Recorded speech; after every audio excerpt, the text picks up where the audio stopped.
Salam. Lagi semangat lagi. Shalom Bapak Ibu.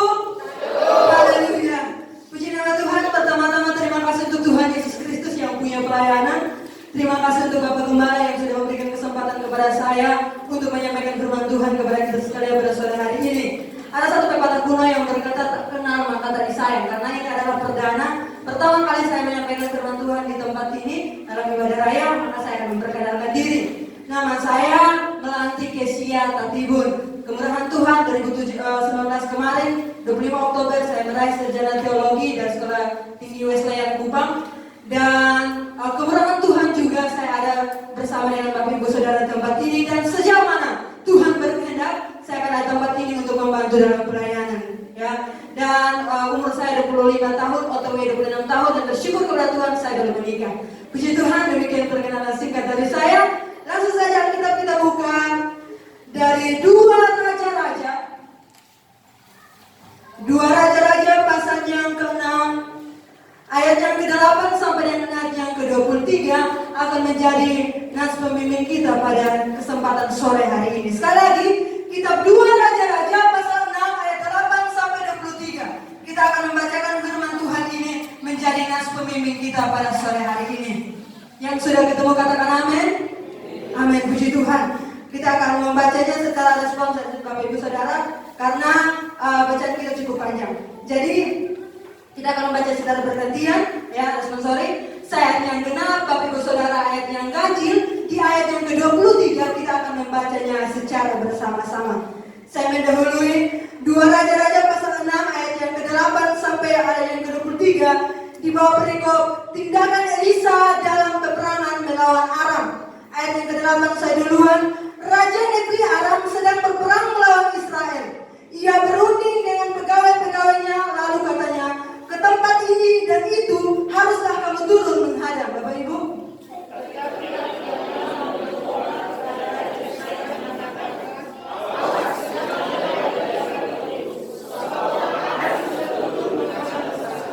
sebab itu Raja Israel menyuruh orang-orang ke tempat yang disebutkan abdi Allah kepadanya. Demikianlah Elisa memperingatkan kepadanya supaya berawas-awas di sana, bukan sekali 2 kali saja.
jawabnya, jangan.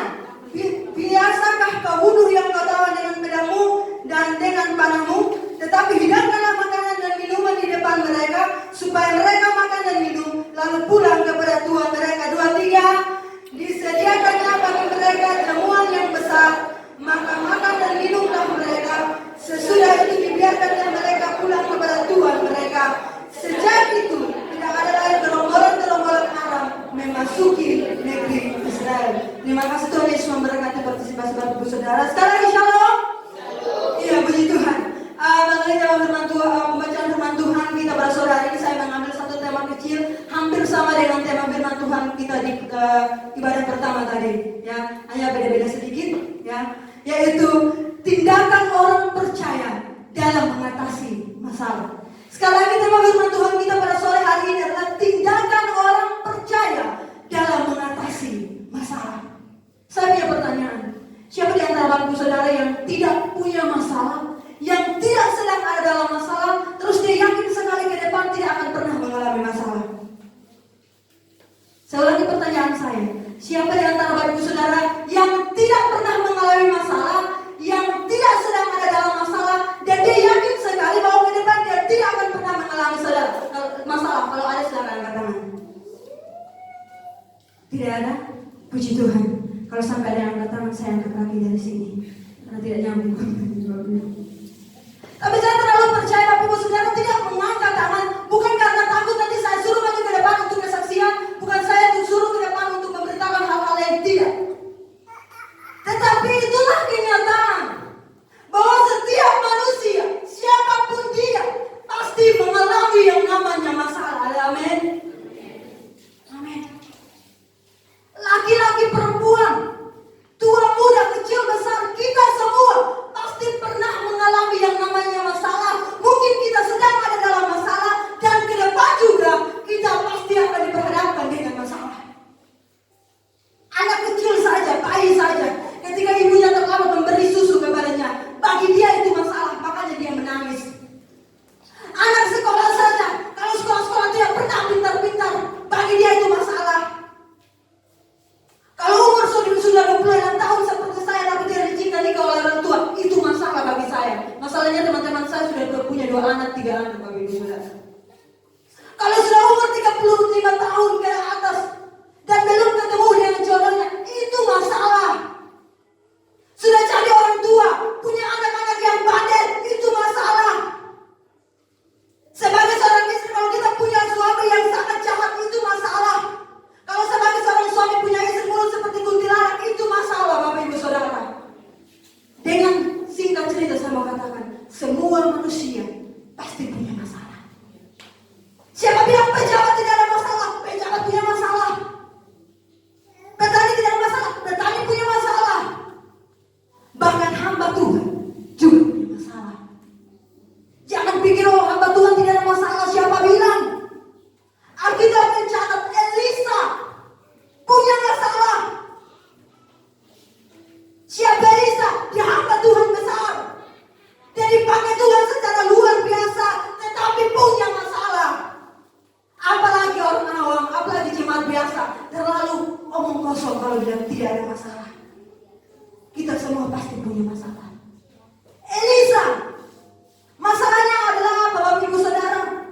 Dia sedang diperhadapkan dengan maut. Nyawanya sedang terancam.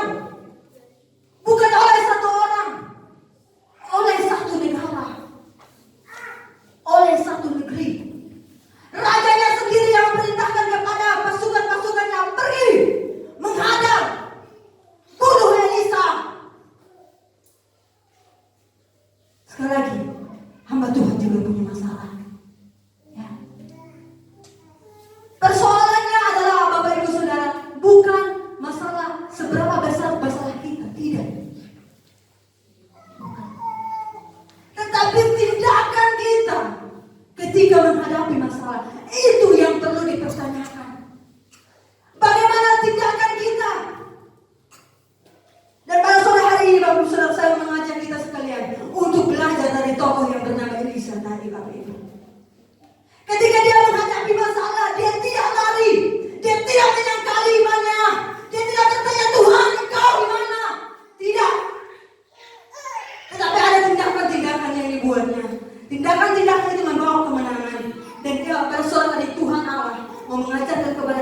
sekalian, untuk mengambil itu sebagai tindakan kita ketika kita menghadapi masalah. Hal yang pertama yang dilakukan oleh Elisa, Bapak Ibu Saudara, kita bisa melihat di ayat yang ke-16 saya bacakan. Jawabnya, jangan takut, sebab lebih banyak yang menyertai kita daripada yang menyertai mereka.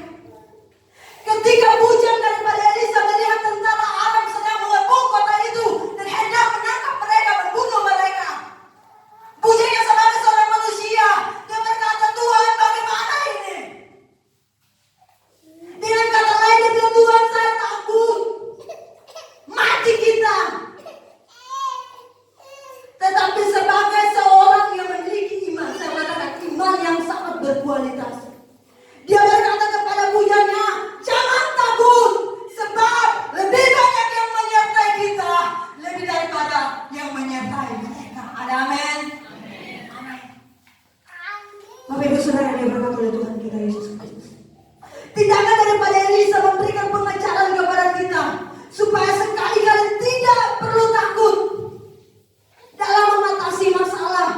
Sebesar apapun masalah kita, ingat Tuhan kita jauh lebih besar daripada masalah kita. Dia mengajarkan kita bahwa sesungguhnya Allah menyertai. Bapak Gembala dapat ini selalu mengingatkan tentang Yesaya 41 ayat 10, diulang terus Bapak Ibu Saudara.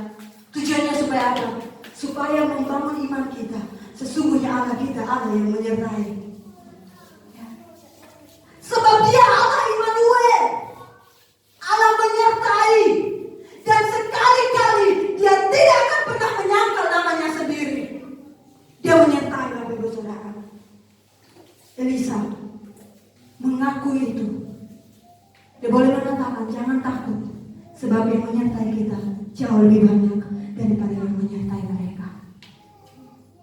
Tindakan daripada Elisa ini membuka mata rohani daripada pujiannya. Di awalnya dia takut, pujiannya takut. Dia menunjukkan sisi kemanusia biasanya Bapak Ibu Saudara. Itu manusiawi. Tetapi sebagai seorang pemimpin rohaninya, dia membangun iman daripada pujiannya. Itu yang perlu kita lakukan. Jangan hanya kalau berbicara tentang pemimpin rohani semua mata akan mengarah kepada Bapak Gembala. Iya kan? Pasti seperti itu. Betul.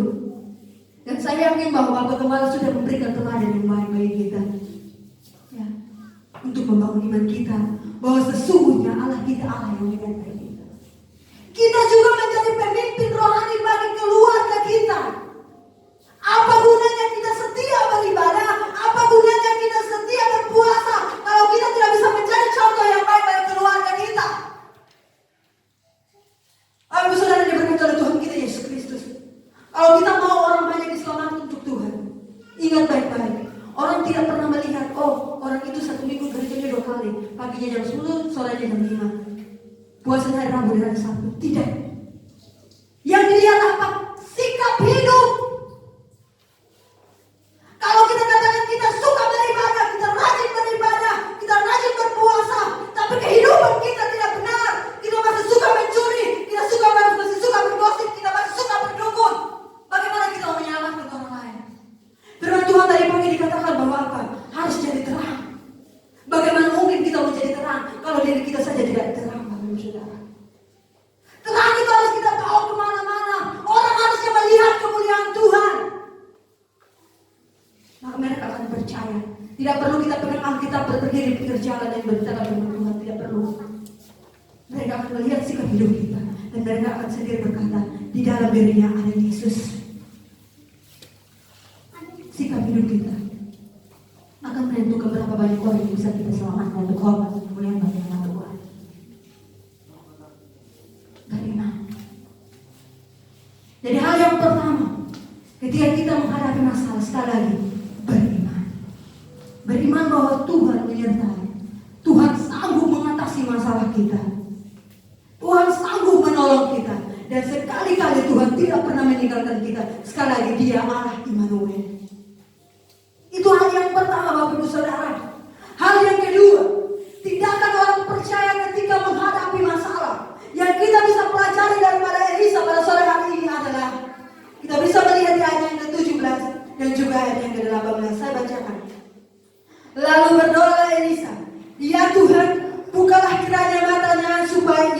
doanya kepada bujangnya ya.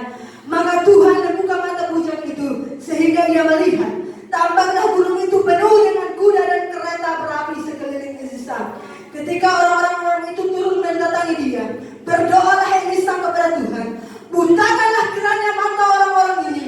Maka dibuntakanlah mata mereka sesuai dengan doa Elisa. Jadi tindakan yang kedua, ibu saudara, berdoa. Berdoa. Elisa berdoa. Tadi awal saya katakan bahwa dia hamba Tuhan besar. Sudah terbiasa untuk bercakap-cakap dengan Tuhan.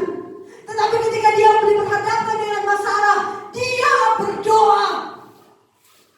Berapa banyak antara kita yang ketika mengalami masalah, bukannya berdoa, malah cari dukun. Lebih percaya kepada hamba Tuhan dibandingkan doa dirinya sendiri, Bapak Ibu Saudara. Tidak salah kita cari hamba Tuhan. Tidak salah. Tapi perlu kita berdoa juga. Pertama-tama kita harus berdoa. Berdoa. Berbicara mengenai berdoa, ya, kita bisa melihat di 1 Tesalonika pasal yang ke-5 ayat yang ke-17. Ayat ini sangat pendek sekali, cuma 2 kata. Tetaplah berdoa.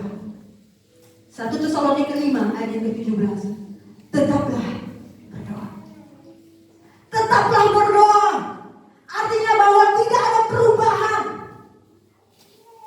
Dalam hal berdoa, kita tidak bisa terpengaruhi oleh kondisi, situasi, keadaan. Bukan hanya waktu kita senang saja kita berdoa, setelah itu kita lupa Tuhan. Atau sebaliknya, bukan waktu kita susah saja baru kita berdoa. Tidak. Tetaplah berdoa. Artinya apapun yang terjadi, mau suka, mau duka, mau sakit, mau sehat, senang, susah, dan lain sebagainya, saya tetap berdoa. Tapi tadi pagi hamba Tuhan berkata bahwa doa adalah nafas hidup orang benar. Amin. Hanya persoalannya banyak orang yang tidak berdoa tapi masih hidup. Itu luar biasa.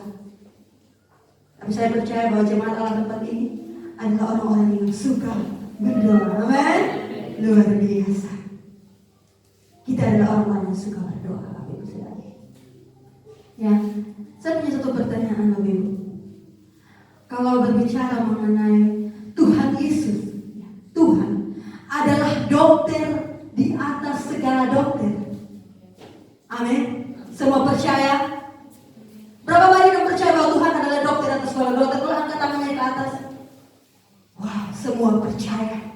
Saya yakin yang ada di rumah juga pasti percaya bahwa Tuhan kita adalah dokter di atas segala dokter. Saya juga percaya, saya amini. Dan kalau seandainya disuruh kesaksian, saya bisa menyaksikan itu karena saya juga pernah mengalami. Bahwa saya pernah mengalami sesuatu dan Tuhan adalah dokter atas segala dokter itu menolong saya. Tapi persoalannya Bapak Ibu Saudara, banyak orang yang memperlakukan Tuhan sama seperti dia memperlakukan dokter. Saya akan menjelaskan kenapa saya bisa berkata seperti ini. Banyak orang yang memperlakukan Tuhan sama seperti dia memperlakukan dokter. Maksud saya yang pertama, siapa yang tidak sakit, tidak punya keluhan, pergi ke dokter hanya untuk kunjung-kunjung, lihat-lihat, hanya untuk say hello sama dokter. Ada yang tidak sakit, tidak punya keluhan, tidak disuruh dokter, tiba-tiba pergi juga rumah sakit. Aku cari dulu dokternya. Ada. Kalau sampai ada, saya suruh periksa kondisi jiwa ya. Saya yakin tidak ada. Di mana-mana orang pergi ke dokter, pergi ke rumah sakit hanya ketika dia sakit, hanya ketika dia butuh pertolongan. Disitulah dia akan pergi ke dokter itu, Bapak Ibu Saudara. Nah, itu yang saya maksudkan. Kadang-kadang kita memperlakukan Tuhan sama seperti kita memperlakukan dokter. Kita pergi kepada Tuhan ketika kita butuh saja. Kita mau berdoa ketika kita butuh pertolongan Tuhan. Istilahnya kalau air sudah di batang leher, baru kita mau cari Tuhan. Selama masih di tubuh kita, suka-suka cerita. Mau cari dukun terserah, mau ke kuburan terserah, mau cari orang pintar terserah. Artinya hamba Tuhan saya anggap sebagai orang bodoh. Tapi ketika air sudah di batang leher, dokter sudah diangkat tangan, saat itulah kita cari Tuhan. Banyak orang seperti itu, Bapak Saudara, tapi di sini tidak ada.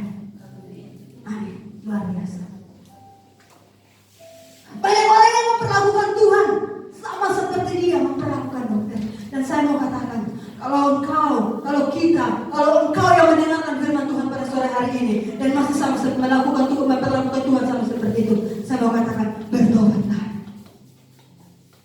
Hal yang kedua, kenapa saya katakan bahwa sering kali banyak orang masih memperlakukan Tuhan sama seperti ia memperlakukan dokter. Hal yang kedua, tidak mungkin Bapak Ibu Saudara pergi ke rumah sakit dalam keadaan darurat, ya, dalam keadaan darurat. Terus cari dokternya masih nanya, dokter namanya siapa ya, umurnya berapa ya, sudah nikah apa, baru anaknya berapa, suaminya berapa, istri berapa, belum tentu kan? Yang pasti, kalau sudah darurat, dia sampai ke rumah sakit, hal yang pertama dia panggil dokter. Cepat. Apalagi kalau di bawahnya anaknya lah yang sudah darurat itu. Dia marah-marah sama dokternya. Kalau sampai anak saya kenapa, kamu tanggung jawab.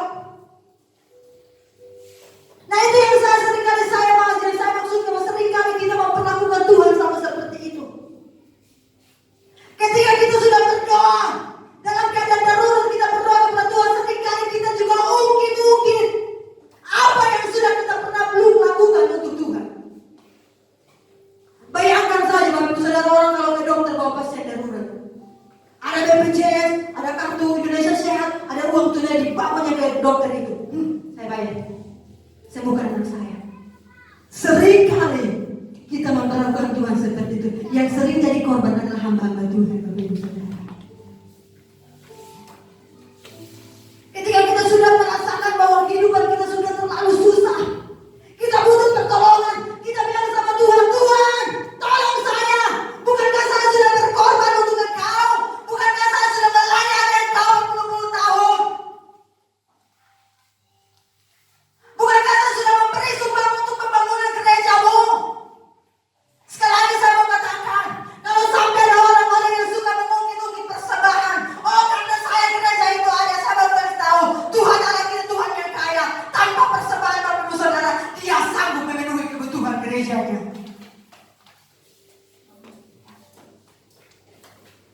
Jangan pikir kita bisa melihat Tuhan, tidak bisa. Dokter kita bisa melihat, Tuhan tidak bisa. Di awal tadi kan saya sudah katakan, waktu kita ke dokter kita tidak perlu tanya, dokter nama kamu siapa dan lain sebagainya. Banyak orang juga yang melakukan Tuhan sama seperti itu. Dia pergi kepada Tuhan hanya untuk cari mujizat, hanya untuk cari kesembuhan, hanya untuk mendapatkan berkat, mendapatkan keturunan dan lain sebagainya, tanpa mengenal siapa Tuhan itu. Hosea pasal 4 ayat ke-6 bagian hari dikatakan, umatku binasa karena tidak mengenal Allah. Sekali lagi, kalau engkau masih memperlakukan Tuhan seperti itu, tidak mau mengenal siapa Tuhan kita terlebih dahulu, Hosea berkata, umatku binasa. Saya ulang sekali lagi, kalau masih ada orang seperti itu, binasalah engkau. Jangan memperlakukan Tuhan seperti dokter di bagian yang kedua. Bagian yang ketiga, waktu kenapa saya katakan, seringkali kita memperlakukan Tuhan sama seperti kita memperlakukan dokter. Belum tentu kalau kita sudah sembuh, sudah dikasih resep obatnya, ya, resep dokter, kita sudah tebus obatnya, kita sudah bayar mahal-mahal. Besok kita minum, lusa, tula dan lain sebagainya, kemudian kita sembuh. Adakah di antara Bapak Ibu Saudara yang masih kembali ke rumah sakit itu hanya untuk meminta terima kasih? Yang bilang terima kasih ya dokter, gara-gara pertolongan dokter itu anakku sudah sembuh. Ada yang seperti itu? Tidak ada. Kan pikirnya saya sudah bayar mahal, obatnya saya sudah minum teratur, sekarang waktunya saya pulang dan menikmati kesehatan saya. Ya kan Bapak Ibu? Nah seringkali kita juga memperlakukan Tuhan sama seperti itu. Yang pertama tadi kita sudah pergi kepada Tuhan ketika kita butuh, berdoa kepada Tuhan ketika kita butuh. Hal yang kedua tadi, tanpa harus mengenal Tuhan. Hal yang ketiga tadi, mungkin karena Tuhan memperhatikan iman daripada hamba Tuhan yang mendoakan. Dan mungkin Tuhan ingin menyatakan kemuliaan Tuhan tempat ini, sehingga doa-doa kita yang dijawab Tuhan.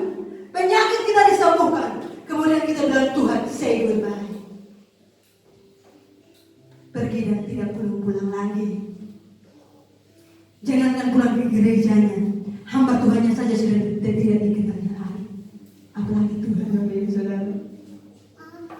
Kalau ada yang seperti itu, saya mau katakan jangan takut, ada kawannya. Kawannya di mana? Di perjanjian baru.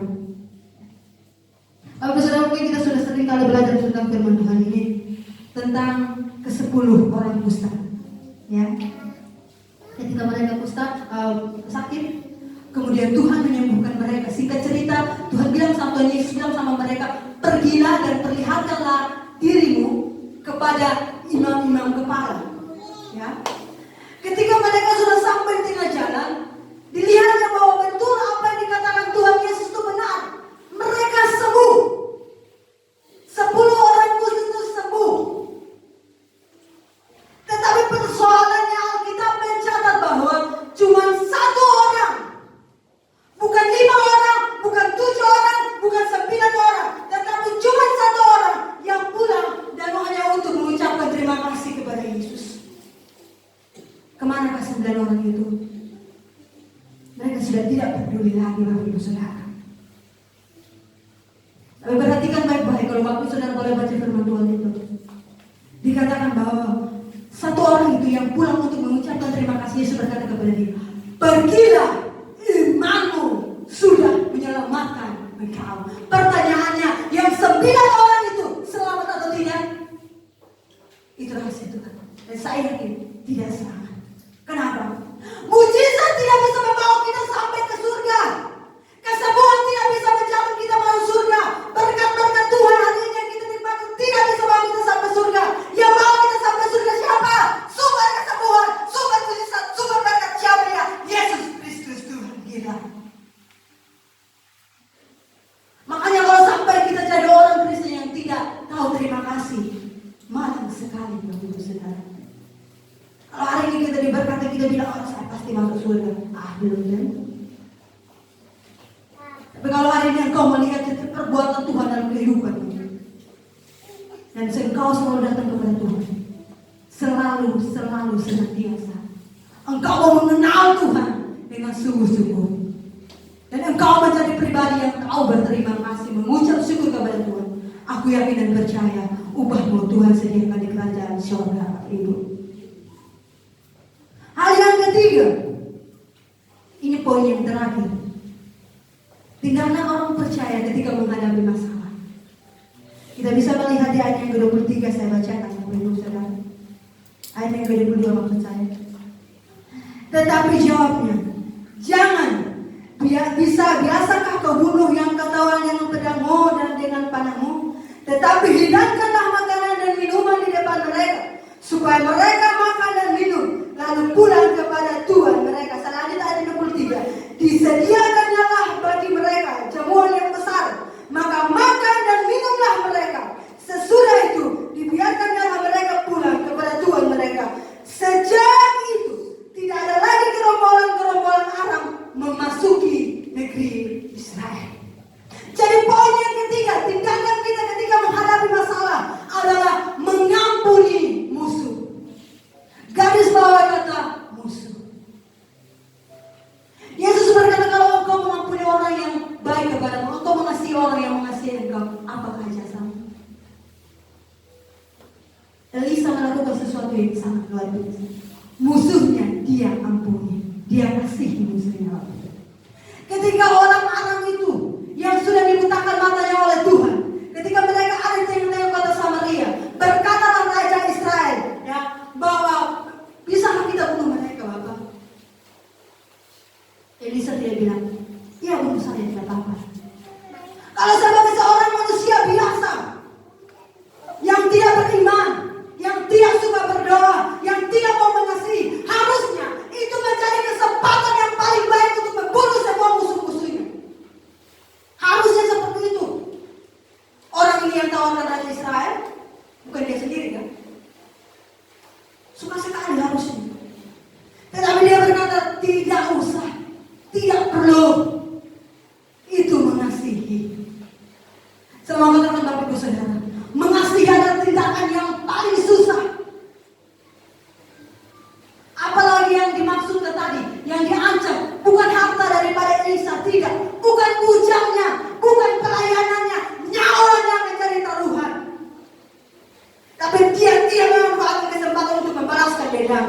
Saudara. Dia bilang tidak usah bunuh mereka. Mengasihi musuhnya bukan hanya dengan kata-kata belaka, ungkapan kasihnya.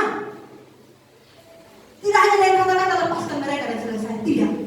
Dikatakan bahwa sediakanlah makanan bagi mereka. Wow. Itu kasih yang tidak main-main Bapak Ibu Saudara. Sudah diselamatkan dari pedang, diberinya mereka untuk makan. Wow, tidak ada orang seperti itu Bapak Ibu Saudara. Tidak banyak. Tapi tempat ini saya yakin percaya bahwa kita adalah orang-orang yang suka mengampuni. Amin. Tuhan Yesus berkata bahwa ampunilah musuhmu, ya, dan mintakanlah bagi berkat bagi mereka, maka Bapamu yang di sorga akan mengampuni. Mintakan berkat bagi orang-orang yang mengasihi kita. Banyak orang tidak bisa melakukan itu. Ketika dia disakiti, dia bilang, sampai 7 turunan saya tidak akan pernah mengampuni kamu. Di negara kami di sini tidak ada. Banyak orang yang mati dengan dendamnya. Dendamnya sampai dipisahkan oleh maut. Tidak mau mengampuni. Kita belajar dari Indonesia, Bapak Ibu Saudara. Dia mengampuni musuhnya. Memang dengan demikian Bapak Ibu Saudara, dia sudah mempraktekkan firman Tuhan. Di dalam kitab Amsal kemudian dikutip oleh 1 Petrus pasal 3 ayat 9. Rasul Petrus mengutipnya dalam surat 1 Petrus pasal 3 ayat yang ke-8 Bapak Ibu Saudara.